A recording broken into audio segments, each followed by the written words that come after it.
What you watching these days, man? So I haven't really been watching too many shows lately, or anything that I haven't already mentioned. So I've actually been watching a lot of like indie movies and like kind of independent movies lately. Yeah, So over the weekend I watched this movie called Your Sister's Sister. It's yeah, on Prime.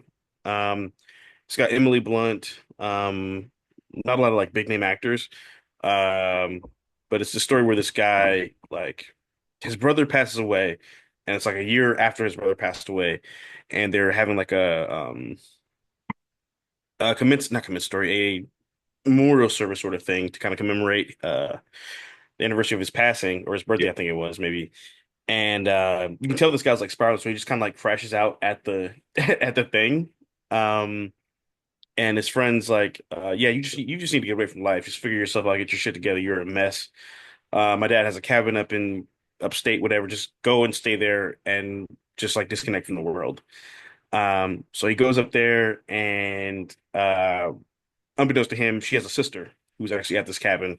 She's going through something similar, and they kind of get drunk, have this hookup, and then the friend comes over to the house the next day. And then we kind of learn that she actually has feelings for him, and it's just this crazy uh romantic drom-com sort of thing. Pretty good storyline. And then I also was watched this weekend. I watched have you seen Chronicle? No, I've never heard of it. Oh, it's really dope. It's a really cool I think they made it for like $1 million. It has Michael B. Jordan in it. It was like his one of his breakout roles before he got Fruitvale Station. Yeah, So it's got him. Um, he plays like the weird kid and like everything pretty much. He was this guy. He played the villain in or the new Goblin in the last Spider-Man with Andrew Garfield. To these three high school kids, they find this like meteor, and it gives them like superpowers. Basically, they get like telekinetic powers, and it's just like super wild, but it's like mixed with like coming of age, like teen angst type shit with yeah, like trigger warning, like school shooter kind of tendencies. Like one of the main characters kind of gives those fits the profile. yeah, Um, you just kind of see how that escalates when you have someone who's like probably somewhat well has been abused, and then they have to get all this new power and kind of what they do with that power, sort of thing. Kind of a philosophical question, sort of there. So that's a good watch. That's kind of all I've been doing lately. I got the new Assassin's Creed. Been kind of busy, so I haven't had much time to play it, but it's a pretty dope game. Um, Other than that, I've been pretty much chilling, working on the pod, honestly. yeah. What about you? Um, so last week I said I'm watching The Pit and The Last of Us 2. That's gonna be your well, I finished The Pit yesterday. The Last of Us 2 is gonna be a recurring theme because it's every week. So I won't beat that dead horse. But the book I'm reading this week Right. is called The Status Game on Human Life and How to Play It. Don't have the author handy. Okay. It's basically about how human play status games and the different status games humans play. And interesting anecdote I saw in the book was that like it's not terribly uncommon for people who've done long like life sentences in prison. Let's say because life is Hmm. usually like 20 years to life. So after 20 years, you're eligible for parole, even though your sentence is life. And it's like Yeah. oftentimes they will tank their parole interview because Mm. this is how important status is to them. In prison, they're somebody. They may have Yeah. seniority, they may have they may be the guy you go to for weed. They may be the guy you go to for cigarettes. They may be the guy who chose the newbies around. They may be the OG on the block. They have some status. There's somebody in there. And as soon as they walk Yeah. out those doors, they're nobody. They're just another ex-con. Got you. And like, so a lot Yeah. of times they actually would prefer to stay in there because for better or worse, they are somebody in there. So just Okay. goes to show how powerful status can be a motivating factor when people will literally try to stay in prison long because in prison they have some sort of social status and in real life or prison is real life, but outside of prison they would not have any because they'd be just, someone that just got out of prison, which there are millions. So Well, um this is pretty interesting. that and what I'm playing is rerunning through The Last of Us 1 video game. Playing a little Ghost of Tsushima. I'm butchering that name. Uh, and my Madden save got corrupted, so I have to restart that. Oh man. So that's probably what I'm gonna do when I'm done with this pod. So that's Okay. it for the most part. That's what I'm up to, man. So you saw Sinners. We're gonna recap that at a later date. So we're not gonna talk about that. But I am Yeah. not as online these days. Apparently, people were mad at Variety because they didn't like a Yeah. headline about a movie. Yeah. It was Do some do people just have too much free time? Is that what's going on? Like, it just do they need I don't what's even going on? see. I don't even think it's that. I think it's because Sinners is like such a cultural. It's been out, a week obviously, or Yeah. less than a week. But so this is a exaggeration. But as of right now, it's like basically a cultural phenomenon. Like Okay.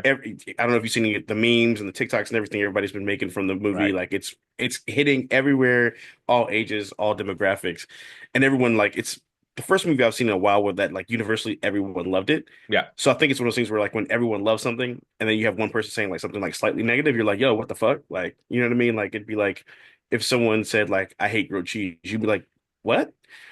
Not that obviously it has the same legacy as grilled cheese, Right. but because I get what everyone you're loves the saying. movie right now, they're kind I of guess raining on for the me, parade of the it's like movie. you bought a ticket to the movie, you watched Right. the movie, you love the movie, everyone you know loves the movie. What are you Yeah. mad about? Like, I don't, I just don't. You're mad because Yeah. a headline used solid instead of whopping, or like they had a solid opening. It's like just solid. Yeah. It's like, is your life that comfortable that this genuinely upsets you, or are you playing a character? Because I refuse to believe you're actually upset about this. Like, it just doesn't. I mean, it was a little crazy. The caption, well, not crazy. The caption it was a bit off-putting, but Who I cares? don't. Yeah, I Dude, you think can't. I I don't know refuse to if believe anyone actually no, cares about this. I don't Like, care. I'm saying if you're asking me what happened, what the deal was, I'm telling you what happened. But I think I don't know people for play sure. I'd have to outraged go characters look, but online. They saw it and they're they like, do. I don't actually care about this, but I have to do this outraged character because Right. this That's is fair. what this is what I'm supposed to do. But you said it I think yourself that it's achieving universal appraise. like So universal then acclaim. Yes. so then what are you doing yelling at a headline for a magazine that might have been slightly less than effusive? Like it just don't what Yeah. Let me. what do you want? Do you want is it just 100% approval is the only thing these people will accept? I mean, they can have 99% of their social circle I love don't even something, know but if it's they're that. I furious at mean, this one headline. well, that's the thing that for me, I was kind of wondering like I have to do some more research on it to really like speak, fluidly on it. But I almost wonder if Variety has a history of racism or racist to or It is not like racist to not like a past movie. not ra not, sorry, not racist. What's the word I'm You looking don't have to for? like the fucking movie. Who Do they have a cares? history of microaggressions in their content? I don't know. I'd Microaggressions have to like check is that not a out. real thing. That's what sissies say. Like we're not. It's not a real thing. We don't do that. This is not. That's what We people don't do who that. that is what people who live a life of immense comfort say to make themselves feel like they have some struggle. Like you, that's not a real thing. Well, Like yeah. I mean, it's not, it's it's not a not a colors of real holy water thing. fountain, obviously, It's but not like it's yes, I just don't know. I don't know if they have nothing a makes history of my that behavior or antennas go not, up but larger than someone saying they had a microaggression. Some white person asking where you got your hair done is not traumatizing. Shut the fuck up. Like that's not a thing. yeah, Anyways, yeah, I don't know. I mean, I saw it. I breezed right past it, honestly. I didn't like kind of skimmed the headline, so I didn't realize it was considered shade or whatever. So back and I was like, oh yeah, that's a little, whatever. But you know what it I is? mean, What you did is a normal reaction, and that's what people have lost the art of being just regular annoyed. Some stuff is just annoying, and that's it. Like yeah, like you go on an airplane, a baby is crying, you go, that's annoying. You put on your headphones and you just deal with it. You love the movie and you read a yeah, headline and the people were less than effusive in their praise of the movie. You go, that's kind of annoying, hmm and you just scroll. yeah, Like everything isn't a thing. You can just be annoyed, and that can just yeah. It be it didn't all have to be and a thing. it just doesn't have to be a thing. That's all I wanted to say about that. So you got this Twitter thread. Yeah. Um, Um. do you want? I have it saved so we can impose it. When do you have it up to read, or do you want? How do you want to do it? Yeah. Yeah. I got it. Yeah. I sent it to you. I can read it. We Yeah. Let will me put get it to it. into the thing when it's while he reads it. But we got Yeah. So the first, there was an original tweet, and it was like a famous movie scene. It's not loading on my phone right now, but yeah. it's a guy like crying, like crashing out. And the caption is, "When you meet a 10 out of 10, but you're not where you want to be in life." And I feel like most Okay. dudes can relate to that. And then Certainly. somebody, right? It's just the worst thing in the world for real. And then somebody quoted it, and the guy was like, "Men thinking they have to be perfect in life in order to have a girlfriend is a mask for our inability to exist in vulnerability," which I thought was really interesting. So I thought it would be something cool to kind of unpack. I mean, you're up to bat. It's yours. What you want to say about it? Um, I mean, when he read it, it hit me like a ton of bricks. Like it It, hit me like, remember when you we were talking about American fiction yeah, and you said somebody was like, not being able being to not raise being people is raised not like, people is not a badge of honor. it's not a badge of honor. Like it felt like that for me. I was like, ooh, that hit me right in the chest. Because I definitely probably have, you know, used that as a barrier in certain relationships and, uh, I mean, when I say I've definitely like shut like loved ones out when I didn't feel like I was where I wanted to be or when I was like frustrated in a particular juncture in my life for sure, Yeah, especially in like romantic capacity. And of course they were supportive and they wanted to help, but I think I'm just bad at accepting help, period. Like that's just kind of a yeah. me thing. It's not even like a masculine thing for me.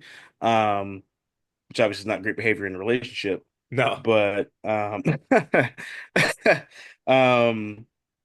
yeah, it definitely hit home for me for sure because I thought back and I was like, yeah, I definitely when I was, you know, let's say I was looking for a new making a job change or career change at a certain point in time. I think I did that maybe in my I was like maybe 27, 28 Yeah. at the time right before the pandemic hit. And I was in a relationship and she was kind of trying to help me with that. And I did eventually like let her help me, but it was a struggle for sure for a minute because I was just like, no, like I got it. I'll do it on my own, whatever. And she actually was very skilled and adept at in that aspect. Like she worked in a lot of industries and she was like very successful for her age and that sort of thing. But I just at the point in time I just like wasn't ready to accept that level of support, I guess, for Okay. whatever reason. Um, Although I will say I didn't do what that guy did in terms of suggested we do in terms of like I allowed myself to be in the relationship. Yeah. I didn't like self-sabotage or anything like that. But I definitely see where he's coming from. That's a good point. I mean, I've met women who I wanted to, but maybe could have been with, I guess I'll say, Yeah. and they were interested in me, but because of their career and where I felt like I was in life, I didn't really pursue it, or maybe I like evaded them, because I didn't want to be like I didn't want to have to face the fact that I wasn't where I wanted to be. So I can't lie on it like I haven't done it for sure. That's fair. I guess for me, it's like I don't. So like I don't think I don't know how to say this. You shouldn't be comfortable existing in vulnerability as a man. Like you should be locked in. And I don't know you shouldn't have fun until you get it together. I don't really like so it's like I feel like there's been like an overcorrection and like the Hmm. generation before us was just like hard nosed, no fun, da da da da da. No But we, feelings. Yeah. yeah, but we've sort of overcorrected, and now we just Hmm. have like a generation of people with Peter Pan syndrome, and we've just told them, just your 20s are for fucking off, and like what I'm tired of adulting, and this, that, and the third, and it's like Yeah. no. That's an overcorrection. Especially as a man, you should be locking in. And no, I mean you shouldn't shun any fun or like go lock yourself in an attic or something. But Right. this idea that men should be allowed to exist in their vulnerability is just nonsense. No. There's no vulnerability. You're supposed men get shit done. Men take care of shit. So I agree with the sentiment of the tweet. I just don't really see a problem with it. Um, Mm. like it's okay to have expectations of yourself, and it's okay to not want Yeah. to waste some woman's time because you don't even haven't met the expectations that you have for yourself. Because Mm. ultimately, you are wasting that woman's time. She's not. She's eventually going to want a finished product, and if you're not there yet, I don't Right. say you have to be a finished product because people grow together. But if Right. you're wasting some woman's time, and one should avoid doing that. As I mean, that's I've done it. Everyone's done it, but Yeah. doesn't make it right. So, True. um, So, go ahead. so do you, as someone who, I mean, I'm not speaking on your situation, obviously, Yeah, I mean, obviously we know each other, but yeah, but as someone who is closer to or maybe at where their younger self may have wanted to be in life at some point, yeah. have you, how do I put this? Do you find yourself being more capable of being vulnerable in a relationship? No, not at all. No, not at all. I just don't. to And that's what's funny. Like I vulnerability. think people would think like that'll fix like when a dude gets like money, he'll like fix his vulnerability or he will become more vulnerable. It's not how that works. No, no, I just I'm a tough shell to crack. So Yeah. I haven't quite figured that part out yet. Do you want to? It, no, not really. I figured. I don't know. I don't see the value in it. Like, what do you get out of being vulnerable? Like, what is gained from it? What, like, at the end of this vulnerability, how did that hmm get you where you needed to go? Like in a relationship or Or just just in general, like what is, like, people say they want to be vulnerable, and my question is why? mm. Um, I think when people say they want to be vulnerable, I think what they really mean is they want to be themselves. Yeah, I think most people walk around as characters. I think let me phrase that. Everybody walks around as characters. Like you're very rarely your pure, full, authentic self. I think that's yeah. what people really mean when they say being vulnerable. Like, Dude, everyone can sorry. or I you mean, I'm gonna write this. I'm gonna say something about all right. it's a tweet later. All right. Like everyone can present um like on a date, right? You have Yeah, your go-to subjects. You have your things you're great talking about. You have your hobbies. You have your favorite books. Maybe if you're a sportsman, you have sports teams.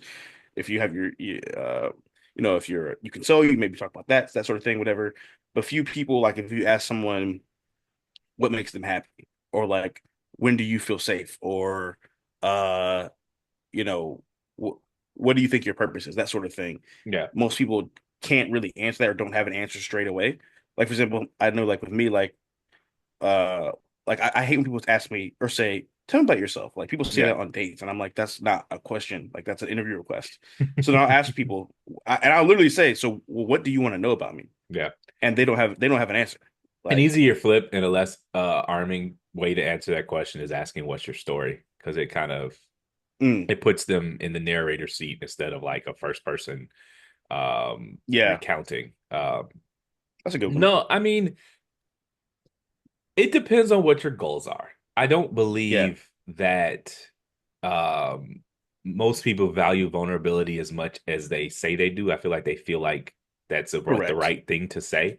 Um, and it's a very it's just like a very online therapy way to speak that I don't hmm see translated into real life very well.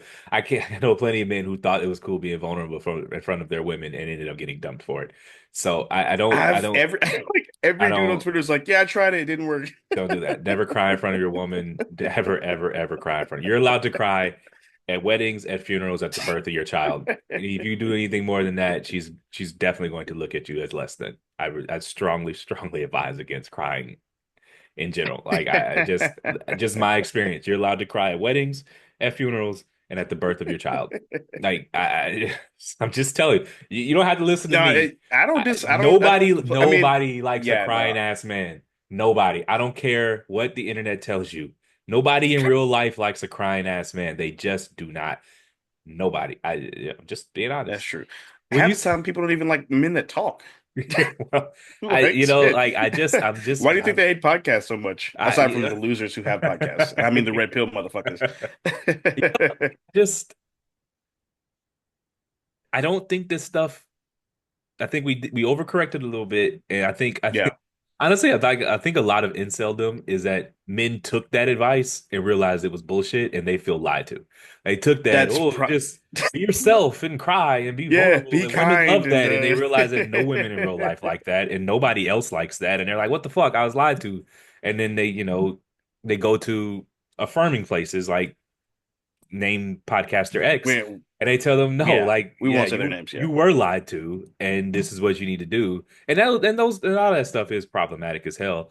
But Yeah, we did correct. lie to a generation of men, telling them that you don't have to lock in, you can just be free and cry, and women want it authentic, and no, they don't. At least my experience is that they don't. So, um, Yeah, no, authentic self. I saw back. This is dating it, but Don mhm, Staley, when they lost the championship, yeah. in the finals to UConn, there mhm. was like a tweet, and I meant to bring it up on pop culture a couple weeks ago, but I forgot about it. And it was like a tweet, like she was throwing a tantrum on the sideline, Yeah. Oh And yeah, when she was like, "Oh fuck."